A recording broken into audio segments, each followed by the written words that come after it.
Good evening, Canby, and welcome to the City Council regular meeting of January 20th, 2016. Let's rise for the invocation, please. Dear Father in heaven, I thank you for the wonderful city and people of Canby that you have given us, that we can all share in each other's lives. And growing up and raising families and working and playing and dreaming together.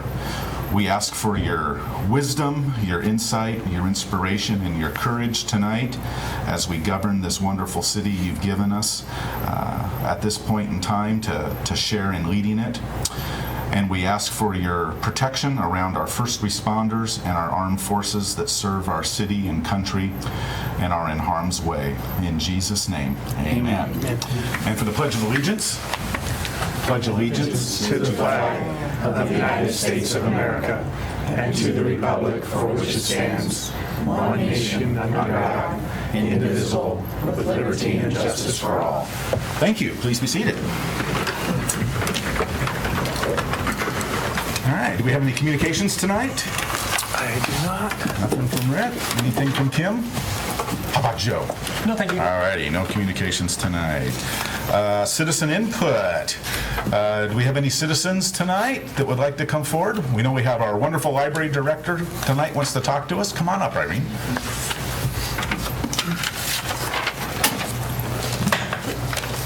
Thank you, council members. I just wanted to make an announcement that for the month of February, the library is going to be offering a $1 for $1 campaign. We're calling it Love Us, We'll Love You Back.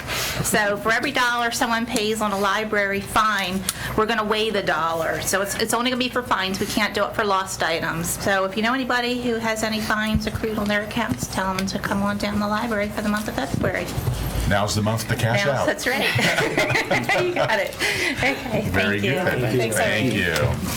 And I will, at the end of the meeting, make the announcement again, absent the love me, I'll love you back part of it. So Okay. the rest of it. We'll hear it one more time. All righty. Kim, do we have any community announcements? None. Nothing's going on? Not have anything. Nothing? All righty.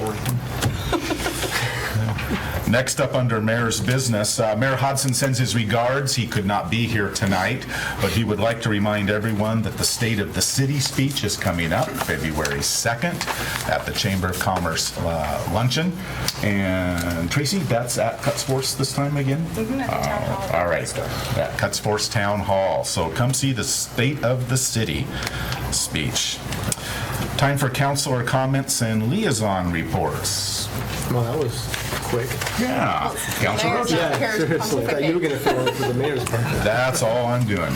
Parks and Rec meeting last night, main discussion was on Cappard, Canberra Parks and Rec District, and obviously Cappard and Parks and Rec are completely separate, completely different, but there was discussion on Cappard's ability to reduce its boundaries to the rural reserve boundaries and what kind of dollars that could possibly bring in. And use that money to be able to go out to the voters to vote for maintenance for the parks. Matilda, at the end, talked about putting out a survey to all the people in Canby, and it'll probably be on social media, it'll be in the paper and in the city's website, to get an idea from the people on what the current parks are like, how they feel the maintenance is going, what they'd like to see in the future, to get some information from the public. So that's all I have on Parks and Rec. I wasn't able to make the library meeting, so I want to thank Councilor Height for filling in for me for that tonight. That's all I have. All right, thank you. Councilor Parker. President Dale, thank you. Just two things. One, nothing along the lines of any of my liaison meetings and such. We're still waking up from the holidays. I did last night go to a historic lecture on the Willamette Falls, and there were 250 people there. Wow. Great. And a number of them are people who have been in previous Willamette Falls projects, committees, and that sort of thing. And they had a show of hands, and they said, how many people are here for the first time? And there were a good 40 people. Wow. So the excitement just keeps building about this project. Very good. Finally, I did want to make a comment about the state of the city, the way I see it, and part of the values that we have in this city. I'll begin with one of my goofy quotes of the Chinese, that they talk about the natural order of things is grandfather dies, father dies, and then son dies. And it is always a hard thing when a community loses someone like Bob Traverso, that he spent many, many years working for this community, and it was a loss. But to some extent, it was the natural order of things. Bob was a grandfather. When we have a loss of a youngster, then the order of things are out of order. And both of my kids went to school with A.J. Slaughter. I worked with the father at the high school. And I was talking to my son about this, and even though Ricky is at the University of Oregon and having to monitor all of this from Eugene, he told me, he said, Dad, this just shows you what sort of city Canby is. He said, on the social media alone, I was seeing pans of lasagna being sent over to the family, and benefits and good words, and the communication going out there. So there are bumps along the way in terms of our day-to-day experiences, but coming out of this, it makes me realize the contribution of people like Mr. Traverso and the quality of the community that we have here. Thank you. Thank you. Councilor Hensley. Thank you, Council President Dale. I have a couple of liaison reports. First off, those who live in Southwest Canby Neighborhood Association, we're having a general membership meeting tomorrow. Hope Village, 7 p.m. And if you're not sure if you live in that neighborhood association, go to the city website and click on neighborhood associations, find Southwest Canby, and there's a map there. And pretty much it's south of, I think, about 6th or so, and then Elm down in the Village of the Locks over to almost to Township Village, but not quite. And I think 13th. This is a general area, so it's a little more convoluted than that. So go look at the map if you're not sure, but please attend. We do have an election of new officers, proposals for revisions to the bylaws. There'll be a discussion about what is the difference between an HOA and a neighborhood association, as well as a presentation from someone coming to talk about the CERT program, the Community Emergency Response Team. So lots of stuff to talk about. We're going to try and get it done in an hour, so you don't have to spend a lot of time there. So just, if you live in that neighborhood, come to Hope Village 7 o'clock tomorrow. Main Street Design Committee, I got a lovely update from the lovely Jamie Stickle. We have a lot of facade improvement things going on right now, and it's very exciting. Kiwanis Store on 99. And, wait, I'm about to make his day again. Holly Mall. His eyes just rolled back in his head. I know. Did I just see a pig fly across this room? So we have a lot of things that are going on downtown, and it's very exciting. Traffic Safety Committee, there's a lot of discussion, and I think I'm going to leave the whole liaison report to Councilor Coleman because it'll be his first one back as the official liaison, but I did attend, and I just want to say thank you to all those folks who are doing such a great job on that committee. They're a really great commission, and they are looking for one more member. I would personally like to see someone in the Township Village area because it's kind of the only sector of town that's not represented on the commission. We have a lot of North Side, we have Jackie over on the Southwest Side, so if there's somebody in the Township Village and Southeast Canby area that thinks they would participate in a Board of Commission, I would suggest getting involved with the Traffic Safety Commission. On the C4 front, it was quite a discussion on STIP funding, and we had a discussion about the evaluation criteria, and then there was presentations of the program or the projects for Clackamas County that are being proposed. None from Canby this time. We're still waiting for our project to get underway, but we did have a couple from Molalla and Sandy, some other rural areas. However, we have $45 million plus in projects that are being proposed for a $10 million pot of money. So it's going to be very interesting to see these conversations going forward. The 150 list was due today, and then on February 1st, the Area Committee on Transportation will be talking about what should make it to the 100% list. So it'll be interesting to see how they cut $35 million off that list. Have them come to Canby and talk to us. Yeah, we can show them how to trim costs, right? That's right. CTV5, we meet tomorrow, so I don't have anything to report on that yet. Just really want to remind folks in Southwest Canby to come to the Hope Village meeting at 7 o'clock and come down to the Legion at 8:30 on Sunday morning, and I'll feed you some gravy. That's all I've got. Thank you, Tracy. All right, Councilor Height. Thank you. Actually, can I ask a question, Tracy? Sure. What project does Canby have for the STIP program? We don't have one this cycle. We were approved for one a couple of years ago. It's just not underway yet. It's the South Ivy, the crosswalk and signal lights project. So that was part of that. Okay, thanks. Yeah, and that is South Ivy from 99 to 13. Almost to 13, yeah. Sidewalks and a crosswalk with a signal. Yeah. Is that on? Signal would be at Township, right? The signal will be at Township, and we'll retain the one at 13th. One of the conditions of that project is that the city will take possession of South Ivy from 13th to 99 at the conclusion of the project, and that works really well for us because it brings the street to city standard, and that's something we've been encouraging the county to engage in, not just South Ivy, but all county streets within the city boundaries, engage in to bring them to city standards so that we can begin to bring them into the city system. So we're excited about it. Very good. When's it supposed to begin? 17, I think. Yes, 2017. Just signed a letter of commitment yesterday that went back to the county. County's working on some documentation. They'll be doing the engineering and design work on it and contributing to the overall project because the cost exceeds $2 million for that project. Okay. Our share of cost is in the $400,000 range. All right, thank you. So for my report, so library-wise, Councilor Rocha and I actually were unable to attend, but I got a nice report from our library director about some highlights with programming I wanted to share. All the library directors in the county are working on this RFID project, radio frequency identification device. I think we've talked a bit about that.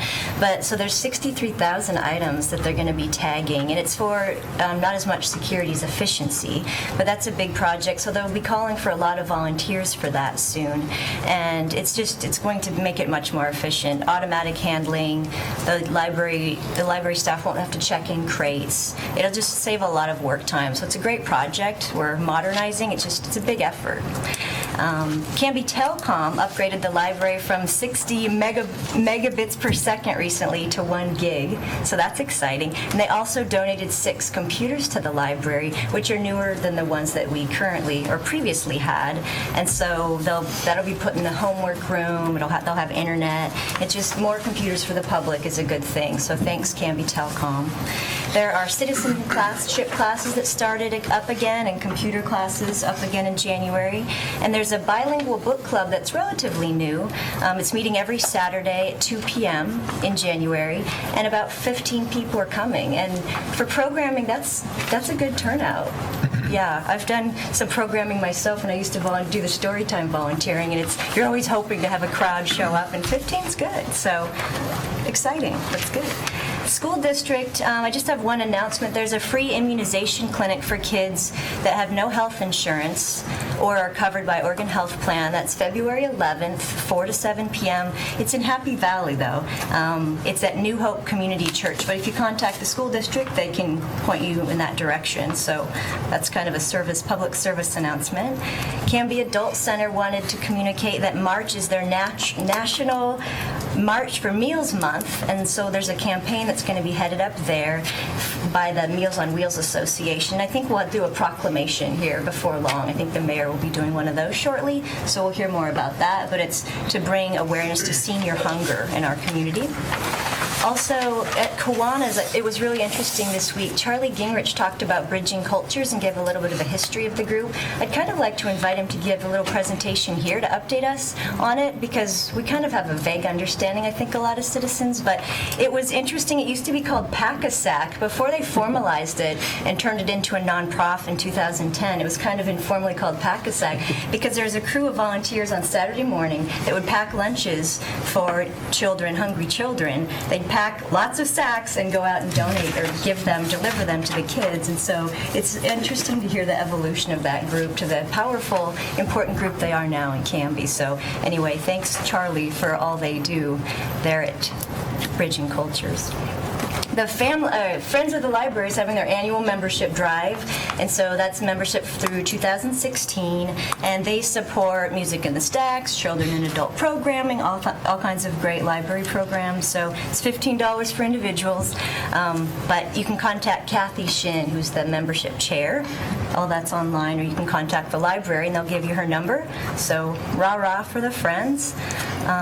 Allegro Dance Studio is having their big ballet this Saturday and Sunday at the Fine Arts Center. It's the Little Mermaid, so I just wanted to give a little promotion for them. They sure bring the community together in a major way. I mean, they put on a really great show, so yeah, fine arts at the Fine Arts, so come on and join.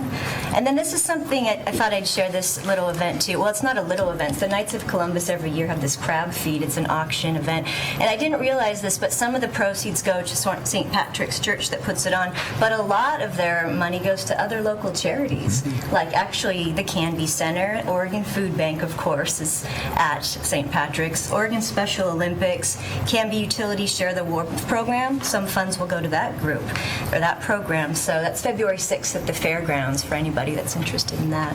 I've never been, but hopefully I'll go one of these days. Yeah, and then one question for this group here. The Willamette Falls Tour, have any of you guys done that? Has everyone done it? Yeah. Once. How do you, so you just go online and make an, No, I can get you Kelly's number. Okay. City Hall in Oregon City. Okay. It's actually Kelly in the planning. Okay. Miss Bruder or something. Yeah. I can get you a number. And citizens, I mean, anybody is welcomed. Is it free, these tours? Yes. Okay, you just great have to. tour. All right. Great tour. Sounds good. Highly recommended, I'm sure? Oh, yes. All right. I've gone 3 times. It's inspiring. Okay, gotcha. All right, I'll put it on my list. of Probably the things best view of the falls you'll ever see. Yeah. Oh, my goodness, yeah. Good. Yeah, and they may not be doing it right now because of how high the water is right now and the weather, but Last night they said they were going to resume it in a couple weeks. There you go. So, Okay. And Grimm is filming down there. And Grimm's filming right now, so Grimm's in yeah, there. it's on hiatus at the Depends on when moment they're then. filming down there. Okay, all right, thanks. Very good. That's all I've got. All Thanks. right, thank you. Councilor Coleman. Yes, sir. Let's see, on a municipal audit meeting, we'll have our first meeting this next Tuesday, the 26th. The planning meeting, which was scheduled to meet on Monday, has been canceled.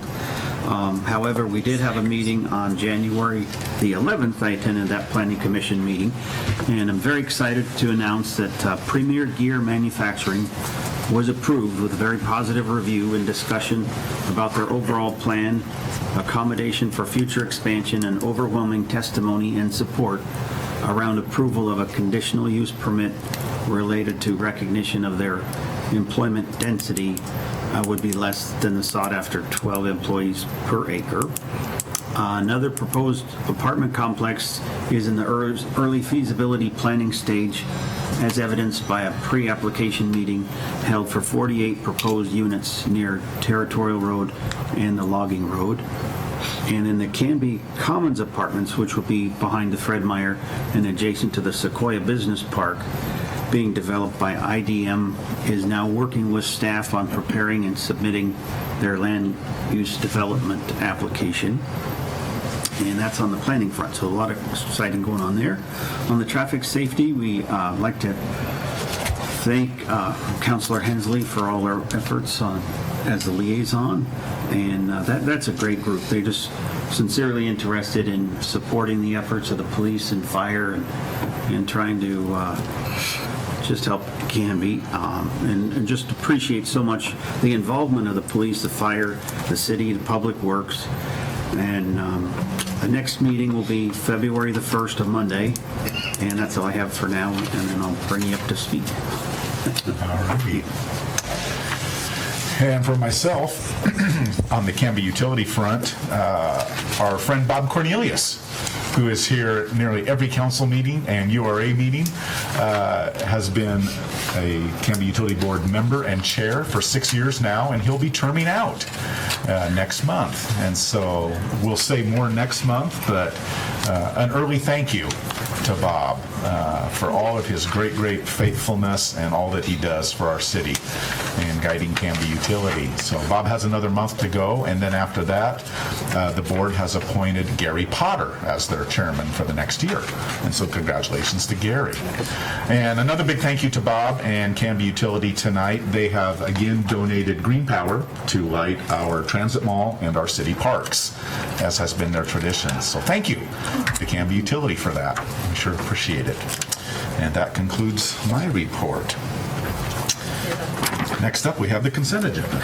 Yes, Mr. President, I move to adopt the minutes of the January 6, 2016 City Council regular meeting and the reappointment of Gary Potter to the Canby Utility Board for a term to expire on February 28, 2019. Second. It's been moved by Councilor Parker and seconded by Councilor Hensley to adopt the minutes of the January 6, 2016 City Council regular meeting and the reappointment of Gary Potter to Canby Utility Board for a term to expire on February 28, 2019. Any discussion? All in favor, please say aye. Aye. Any opposed? Carries 6-0.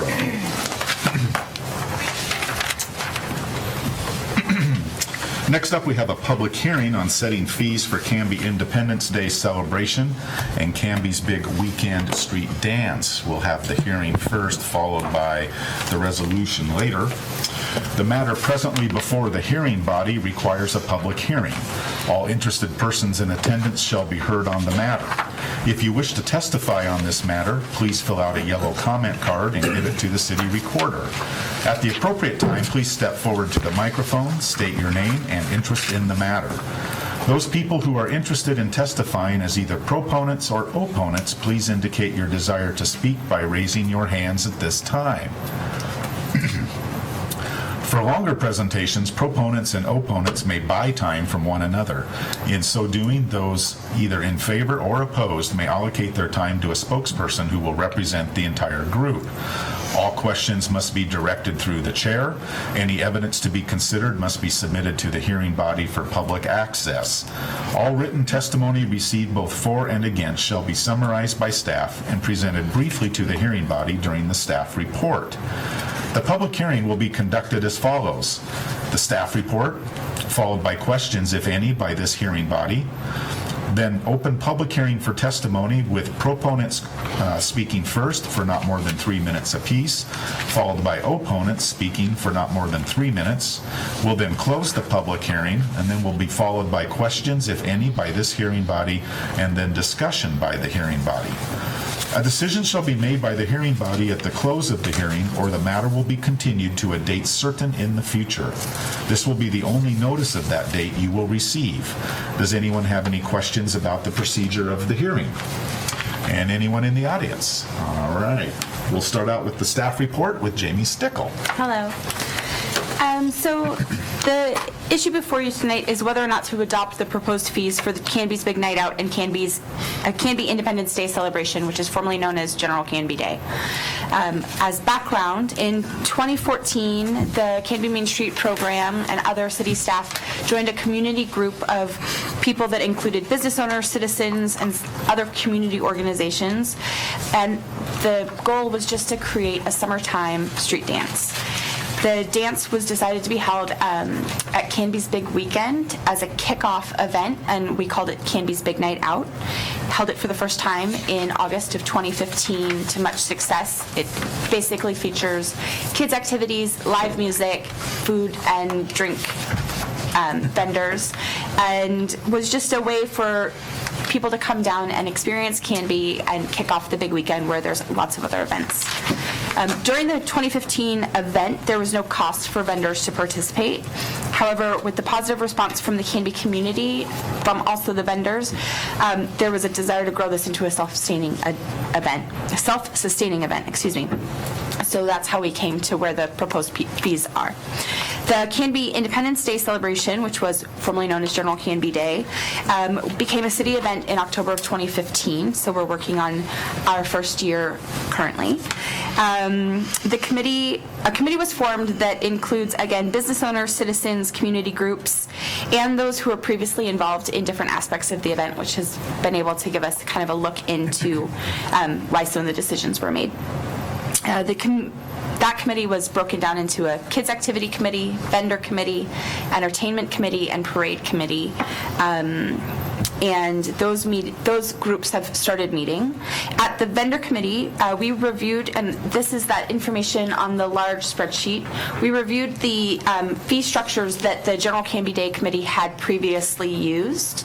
And then we also took a look at some events that are around the area, that similar size events, similar makeup events, to kind of help make our decision. We decided that the fees,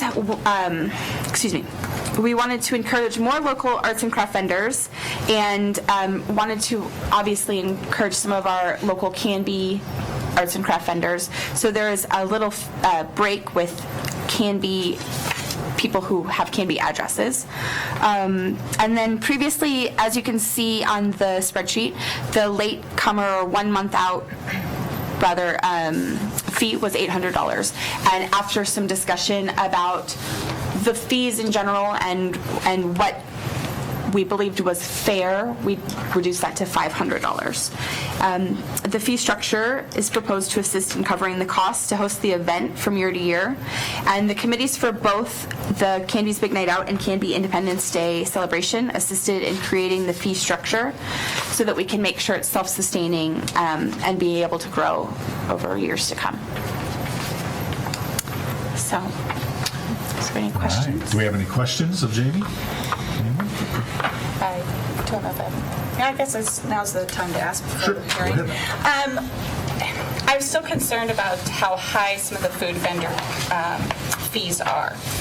This was something that, under the previous leadership of the event, I was concerned about how high the vendor fee was and the diminishing population of vendors, which I think might have had a correlation. So to have $125 for the early bird, I mean, I like the breakdown of having a break for getting it in sooner rather than later, because we like to plan. I understand that.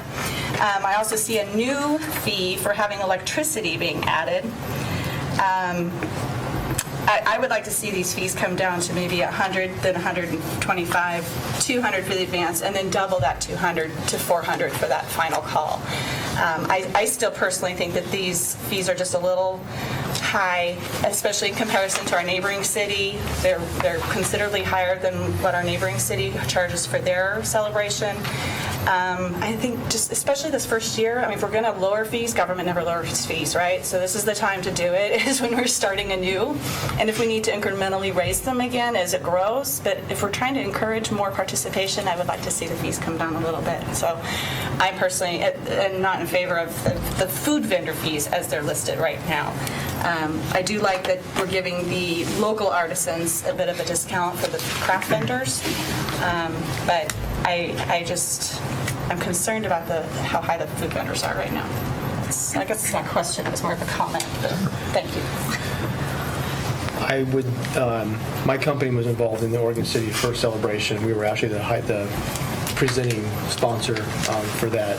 And I do know in those meetings that these fees were starting fees, that they will be going up as they had a really good first year. So these fees that we're seeing here will be going up a little bit. I'm not sure how much yet.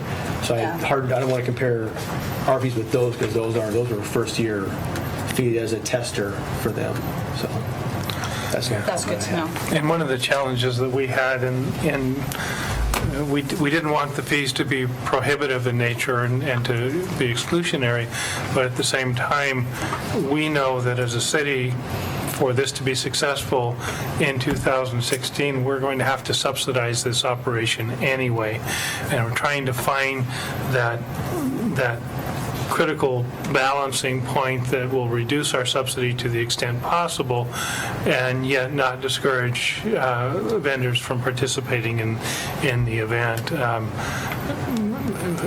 We'll have fairly substantial city contribution to make this successful this year, and to do it the justice that we feel is really important as a city-sponsored event. And so that's kind of the underlying motivation to, as we looked at the fees. We don't want to discourage vendors, but we do think that if the event is conducted and carried out properly, that vendors stand to make a lot of money because it is. We're trying to expand it. We're trying to create an environment that people will want to stay downtown longer. If they stay downtown longer, they'll be buying more food from the vendors, and so the vendors have a better opportunity to make money. But Councilor Hensley, you're right. It really is kind of a balancing act. We don't want to discourage the vendors, but at the same time, we can only absorb so much of the total cost of the event, and before it becomes something that's perhaps from a budgetary perspective ultimately cost prohibitive for us. Fair enough. Another thing to note, Mike Ebner from Ebner's Meats, who owns a business in town and then also has been a vendor, I think, at this event, but also other events in the community, or other communities, rather.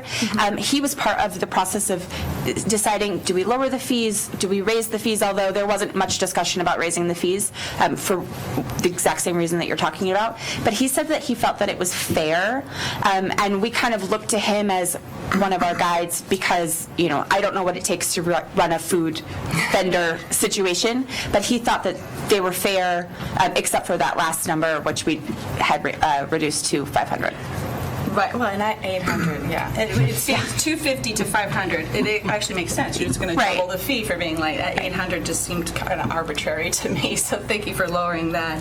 And I suppose, you make some good points, and I certainly don't want the city subsidizing this any longer than we have to. So I guess rather than come next year, let's try to not raise the fees, but encourage more participation so we get more fees in. Yeah. Okay. Yeah, and you will notice in the spirit of consistency, if you look at the Canby Street Dance, Canby's Big Night Out, the fee for the vendors is significantly lower because we think that there's a greater opportunity for the vendors to be successful during our 4th of July celebration because they'll have a longer window of opportunity to sell their goods, and it'll be during a prime time that people will be looking for sustenance. So and that was a discussion that Jamie and I had just in the last week or so, the appropriateness of a lower fee for one event and a higher fee for another event, and the justification is that the higher feed event has a greater opportunity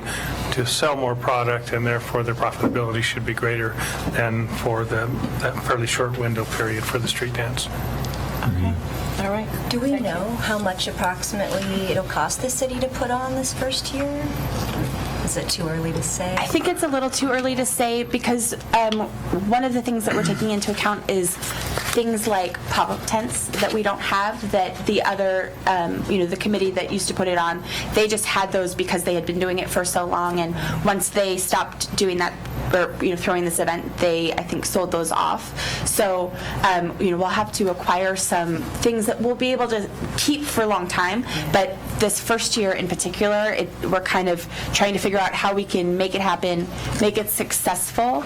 It's one of the most loved events, I think, in Canby, but also try and figure out what costs we need to get all of those things that will be hard costs for 1 year. Jamie is being kind. I've asked her to keep the cost below $5,000. Great, thank you. Okay. Jamie, I know there's talk in the committee, but for the public, can you talk a little bit about, are there fees for existing businesses that front on the sidewalks? No. So one of the things that we wanted to make sure is that with businesses downtown that might do a display on their sidewalks, we actually want to encourage that kind of, we were talking about almost like a village type feel where you could be walking down the street, buy a corn dog with your family, and then walk into a business because you've seen their goods outside. I think it only makes the attraction for the businesses just grow and grow, and that's one of the main things about having people come downtown. We want to have a great event. We want people to come downtown, but if the businesses are open, we want them to go into our businesses and shop too, and really be able to showcase that in no better way, in my opinion, than putting some wares out on the street or, vending from that sidewalk frontage right in front of their business. Obviously allowing ADA accessibility, which is very important. And one other thing that has changed a little bit with the vendors, with the food vendors, is that the General Canby Day Committee used to sell bottled water to the vendors, and then they had to sell it for a set price of $2. We'll ask that we keep a pretty solid price across the board, but if somebody wants to sell water for $5 and someone is buying water for $5, free market will let them, but we're not going to be in charge of selling the water to them. They can get it from their distributors, they can get it from Costco, whatever works best for them. And so that also, it's, on one hand, it's something that they can be in control of, and the other hand, they might need to use a little extra power or something. So there is that electricity fee that we've added. And on the parade, is there no fee if you're not campaigning, not a business? If you are not campaigning and you are not a business, there's no fee. Okay. We actually reduced the parade fee. It used to be for someone who was campaigning or somebody who was a business promoting their business. It used to be $50, and we reduced that to $25. Right. And then on the Canby Big Weekend, the Beer Wine Garden vendor application, it's $250 or 15% of total sales. Is it their choice? It would be whatever is higher. Whichever's higher. Okay. And the way that we came to that idea, just for some background, Canby's Big Weekend, or the Canby's Big Night Out, rather, was an event that was designed with an event that people in Westland do already. It's a very successful event for them, and Ken Arigati, who owns the Backstop, was part of that event and helped set it up from the beginning. And these fees mirror what they do in the way that we're trying to make sure that we keep it feasible for these businesses. We want to have, all of our food businesses in Canby to be vending at this event. We want to grow it over time, but it was his suggestion that that's how we kept the fees, because that's how they do it in Westland. Sure. No, that's real reasonable. Joe, Kim, do we have to clarify that it's whichever's higher in the text of this resolution? You could just say greater of in front of the... Okay, just do that administratively? Okay. Yes. I also noticed just now that the Beer Wine Garden vendors for Canby's Independence Day is only 10%. What's the reasoning for the difference in fee for them, one event to the other? It's a very good question.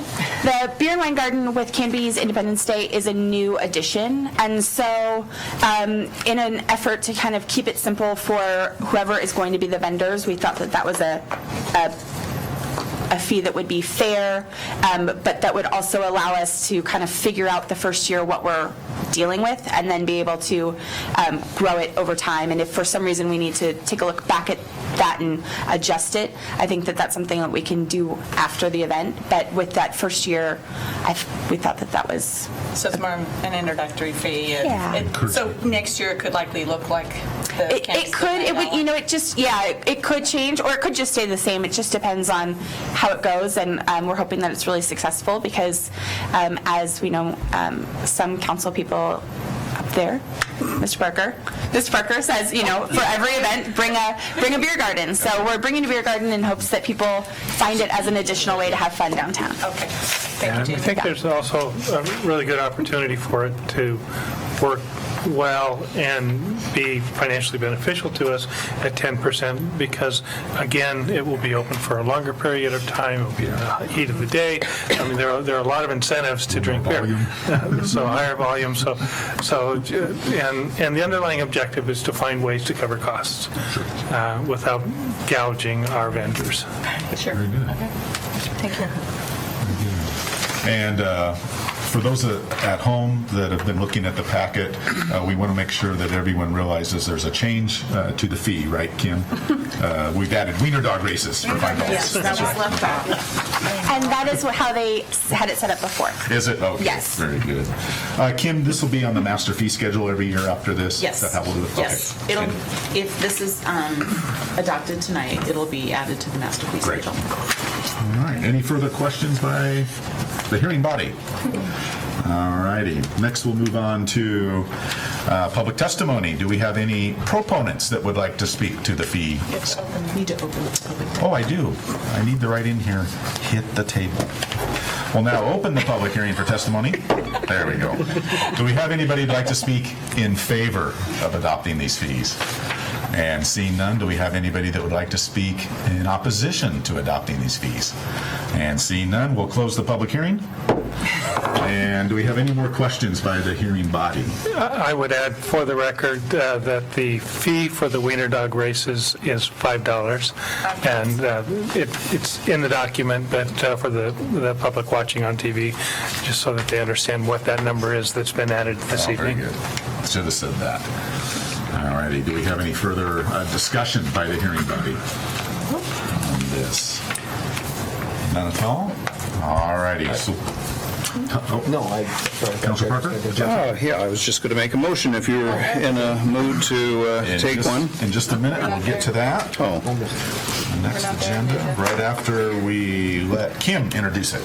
The first item we have is Resolution 1232. This is a resolution setting fees for the Canby Independence Day celebration and Canby's Big Weekend Street Dance. All right, go ahead, Councilor Council Parker. Parker, would you like to make the motion? is it okay for me to talk now? It is. You may talk.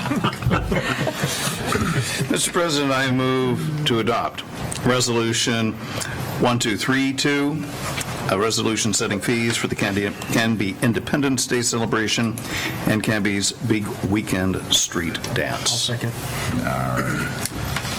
It's been moved by Councilor Parker, seconded by Councilor Rocha, to pass resolution number 1232, a resolution setting fees for Canby Independence Day celebration and Canby's Big Weekend Street Dance. Is there any further discussion or debate? Seeing none, we'll call for the vote. All in favor say aye. Aye. And any opposed? And it passes 6-0. Thank you. Jamie. Thank you, Jamie. Appreciate it very much and all the hard work. Next up, Kim? And I think before Jamie sits down, I really, really need to point out the work that she has done on this project that really didn't fall into her lap until about 2 months ago. Right. And just an extraordinary job in organizing, in defining the concept, organizing the committee, and then hitting the ground running. She's just done an extraordinary job. I really appreciate it.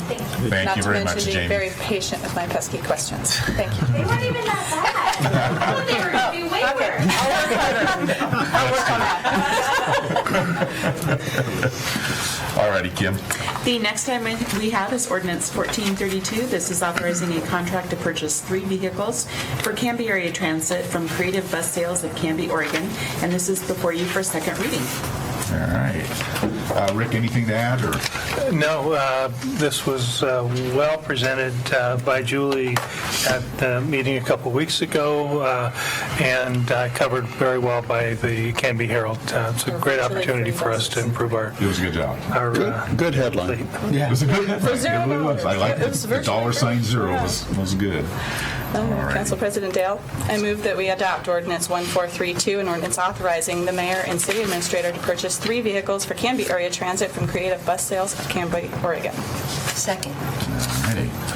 It's been moved by Councilor Hensley, seconded by Councilor Height, to pass Ordinance 1432, authorizing a contract to purchase 3 vehicles for Canby Area Transit from Creative Bus Sales of Canby, Oregon. This is second reading, so roll call vote. Counselor Rocha? Aye. Counselor Parker? Yes. Counselor Hensley? Aye. Counselor Dale? Aye. Counselor Height? Aye. Counselor Coleman? Aye. All right, passes 6-0. Thank you all. And Rick, please pass our thanks on to Julie. I will. For the great hard work and that great headline that came out of it. Rick, do we have any new business? No, we do not. All righty, city administrator's business and staff reports. Yes, I would once again remind the viewing audience of the Dollar for Dollar campaign occurring in the library for the month of February. It's a great opportunity to get your fines reduced by half and to get your privileges restored for library services. I'd also like to report that our library civic project is moving along well. We are within about 2 days of a GMP, and we met today, worked out some details. We'll be meeting again tomorrow morning with the contractor, and I have it on pretty good authority that he will be bringing in a final number of $6.91 million for the project, which is just exactly where we wanted to be on this project, and that does include an approximately 4% GMP construction contingency built into the $6.91 million. So we're in very good shape. And have addressed most all of the unforeseeable conditions now that we have the slab on grade poured. Glue lamps have been delivered, and are wrapped, and they'll be unwrapping, so you'll be able to see them soon. About a third of the fabricated steel is on site now. We expect about another third in the next 2 days. And the crane was dropped off this morning to begin erecting the steel. And as we receive it, what you'll see is that the east end of the building will see the early erection of steel. That's the 2-story portion. If you happen to walk by the site now, you'll see that the workers on the site are now building the framing for the walls, for the exterior walls. So that's exciting, and we're making progress, and we're still on schedule for a September 16th, 2016 opening. It is going to be tight, but I have it on pretty good authority that we'll be able to meet that deadline, barring any extraordinarily even worse weather than we've had so far. So we're pretty excited about where we are. We actually, at this juncture, delaying the receipt of a little bit of material because we don't have room for it all. And that's a good problem to have, because the fabrication has occurred, and they're just storing off-site until they start using some of the material that's on-site, and then we'll be bringing on additional. The only thing that we're waiting for is steel fabrication. That is behind schedule a couple of weeks. That's not true. It's behind schedule 4 weeks, and that's a more accurate representation. But that will not hinder our ability to finish this project on schedule. Councilor Parker? Yeah, I've enjoyed going past the construction site and taking a look there. Just to clarify, all of that rain didn't set us back? Well, no, it could have, but when you look at a construction project, you define it a critical path, and pouring the slab on grade concrete was certainly on it, but also running parallel to that was the delivery of the fabricated steel. So we actually got the slab on grade before the end of December, which would have allowed us, had we received the steel based on our original estimated date, we would be erecting steel now, and you'd be seeing walls go up. So really the critical issue is the receipt of the fabricated steel, and it is go back to, I think, the very first comments that I made. This was going to be probably our most significant and critical issue because it is difficult to engineer, fabricate, and deliver the steel for a project of this nature that uses as much as this one is on a schedule. You're depending on too many other people. You're depending on your structural engineers, your architects, your contractor, and your fabricators, and it's tough to get everybody together. Todd, we're looking good. Once the slab is poured, it can rain. He may slow down productivity, but it doesn't stop anything. Yeah. And we had that exact conversation today. Well, it's raining, so we may end up with productivity of the workforce. I said, I don't think we should hit anything below 85% unless people are slip and sliding on a frozen surface, and we're hoping that doesn't happen again. That was pretty nasty the week after the week after the pour. We had that hard freeze, and you just couldn't access the site. We had our own ice rink for a while. We did. Yeah. We did. It was slip and slide. Thank you, Rick. Well, thank you, Rick, and thank you to Amanda and Ken and Jean for all the hard work. Incredible hard work and sharp pencil. We sure appreciate it. Yeah, Amanda is carrying the heavy load on this and just doing a great job. Ken is doing an excellent job keeping the contractor on task. Yeah, very good. Thank you. Anything else there, Rick? No. On reports? All right. One last opportunity for citizen input. Anybody want to input tonight? All righty. I do have, if I may, Oh, sure. and while I have our librarian here, the comment was made about Friends of the Library and membership. I believe that you can also get the membership at the library. That's where I had signed up, so I'm assuming that's still available. Okay. And online. So for those persons that don't want to track down a member of the Friends, you can also come into the city library or go online to sign up. And it's a great opportunity to participate in a great program. Very good. Doesn't get any easier than signing up online, folks. So become a friend of the library. All righty, Kim, action review. You've approved the consent agenda, and you've also adopted Resolution 1232 and Ordinance 1432. All righty. And City Attorney Joe, do we have any executive session tonight? We do not. All right. Rick, does that conclude our business for the evening? It certainly does. All right. Need a motion to adjourn. So moved. And a second? Second. Is that Todd? Yes. That was Todd. All right. It's good moved by Councilor Hensley, seconded by Councilor Rocha to adjourn, and it's non-debatable. All in favor say aye. Aye. And any opposed? Carries 6-0. Good night, Canby. Thank you.